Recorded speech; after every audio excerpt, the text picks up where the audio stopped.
কবিতাৰ শিৰোনামা দিৱানে তোমাৰ ঠিকনা।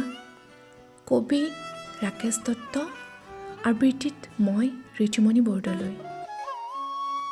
ইতিহাস তুমি লুকাই থকা অবুজ খাতৰ হৈ, আকৌ ৰিঙাই মাতা গোলাপৰ কলি হৈ, নিচিনো তোমাক কোন দেশৰ ত্যাগী।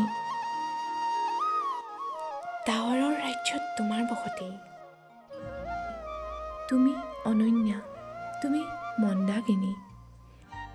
হাবিয়াস তোমাৰ জনাৰ, তুমি যুগ যুগান্তৰৰ পথিক।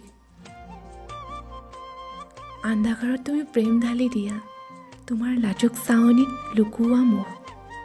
অধৰতো তোমাৰ অমৃত জ্যোতি, ৰূপত কামনা তুমি সন্মোহিনী। চাহ হৈ ধৰা দিয়া অন্ধকাৰত জ্যোতি বিলাই, লুকাই থকা অবুজ খাতৰ হৈ, আকৌ ৰিঙিয়াই মাতা গোলাপৰ কলি হৈ।